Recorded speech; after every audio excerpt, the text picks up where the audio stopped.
Hey guys, back with you with the last chapters of Esther for this video. We've gone all the way from chapter 1 to now chapter 10. This reading I did chapter 9 and 10 because 10's only a few verses, so I add them together, and that's what this video is about. Just gonna recap what we've learned all together, and then recap what we just talked about in chapters 9 and 10. So I'm going to go back to my notes and just look over what we learned and where we started. Just to kind of get an overall view. So we read in the book of Esther. It starts out with talking about King Ahasuerus and how he was a powerful and triumphant man, as we know. In the beginning, he's looking for a queen to join him because he's lonely and wants a wife. So we learned that in the beginning, he's looking for a wife, a new queen. He holds lots of parties and love fancy things at his parties and stuff. And the first lady that was called forth was Queen Vashti.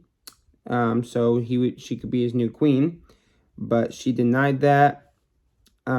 Because of certain reasons. He got very angry, lashed out, and he decided to go amongst all the provinces and look for new queens. So he held like a beauty pageant for them and had them all come to his place one by one and see which one was the best. And as we see in chapter 2, we're introduced to Esther. Her uncle is Mordecai. That is now her father figure in your life, and we learned a lot about Mordecai over these chapters. She was always known as a beautiful woman, as we know that she was beautiful, and the king, when he first saw her walk into his place, he knew that she was the one. He saw her beauty. He was like, "Wow, this is my queen. Forget about the other ones. This is the one I want, Queen Esther." So that became the new queen. He threw a big party for her, blah, blah, blah. Celebration. She became the new Queen Esther. And then in chapter 3, we run into the king's right-hand man at the time, Haman, who was placed above all the officials and hated the Jews, as we know.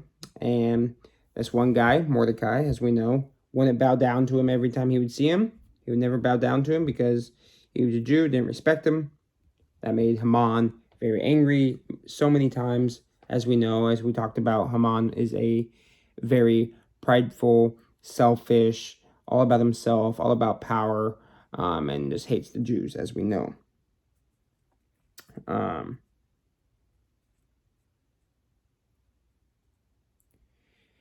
So yeah, we see that in chapter 3, Haman just being greedy and stuff.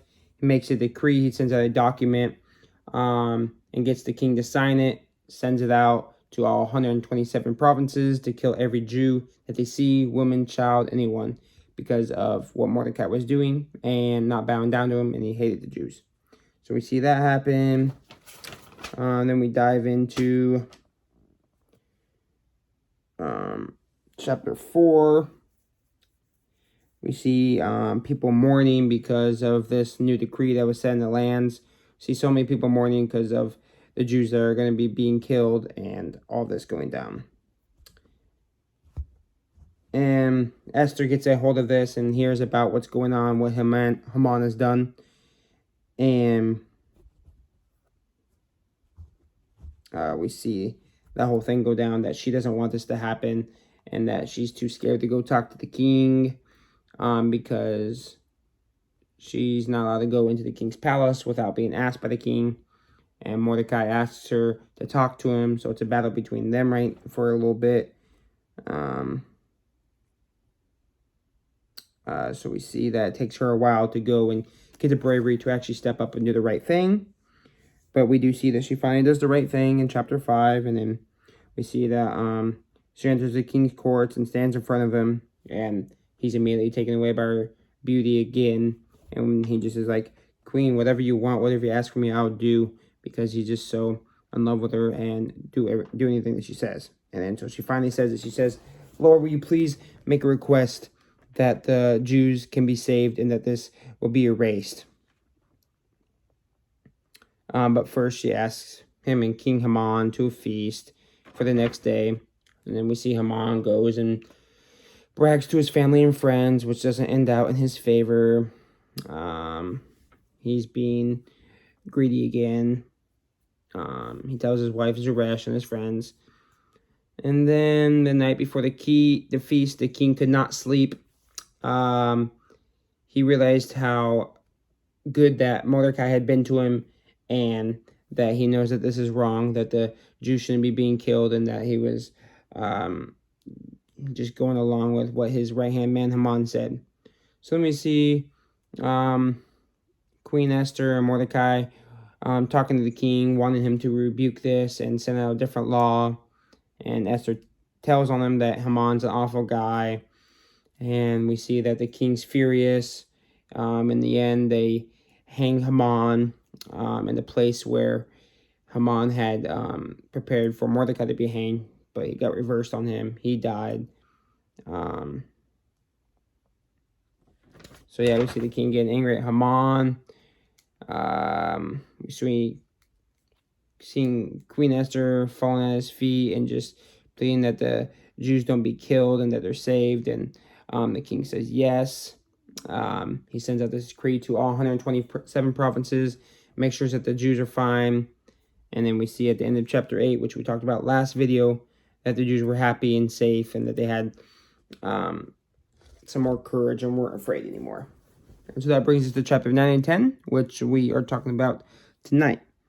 We start to see that the fear in everyone against the Jews is happening, because everyone that hated the Jews and trying to kill them, they're all now fearing them, because they know that now it's reversed and that the Jews are going to be coming after them and Mordecai is growing stronger, more powerful. And we see that the Jews set out to kill everyone that had hated them, and they do that. They kill so many people. They kill 500 people in Susa the Citadel, 300, and then they kill 75,000 more people that all hated them. And that's insane to me. They even killed the 10 sons of Haman and hung them in the same place they hung their father. So, like, wow. The actions of your father had consequences on their sons. We see that happening in chapter 9. They killed 75,000 people. And then they come to this day of resting. The 14th day and 15th day are now popular days in this. Let me just read it to you. Let's see here. Let's read this. So, sorry, guys. Okay, it says, therefore, the Jews of the villages who live in the rural towns hold the 14th day of the month of Adar as a day for gladness and feasting, as a holiday, and as a day on which they send gifts of food to one another. They do this because it's in celebration of their freedom, of being released from these people trying to kill them. So now the 14th and 15th day are held as big celebrations each month, in the month of Adar. It says in verse 22 in chapter 9, it says, as the days on which the Jews get relief from the enemies, and as the month that had been turned for them from sorrow into gladness, and from mourning into a holiday, that they should make them days of feasting and gladness, days for sending gifts of food to one another and gifts to the poor. So we just see that there's just celebrating these days now because of the release that they got from the king, and they're just celebrating being able to protect themselves, defend against themselves, kill these people that hated them. So it's a big part for them now these days. And so they called these days Purim, after the term Pur, therefore, because of all that was written in this letter, and of what they had faced in this matter, and of what had happened to them. So they named it Purim, and that was just what it's called now. These days were kept through each generation now, and to always remember to celebrate on these days, feasts, gifts sent, and just all that great celebration stuff. Yeah. Yeah. And we see that the letters were sent out in peace and truth to 127 provinces to release the Jews, and they fight back, and everything goes crazy. They kill so many people. And I just want to finish out by just reading this whole chapter 10. It's only a couple verses, but just to close us out of this book and move it on to Job next. So that'd be fun. That'd be cool. That's a longer series, so way longer than this one. So I can't wait to dive into that with you guys.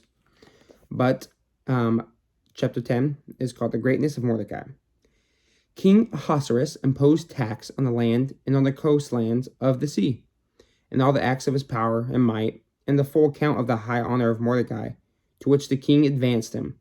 Are they not written in the book of the Chronicles of the kings of Media and Persia?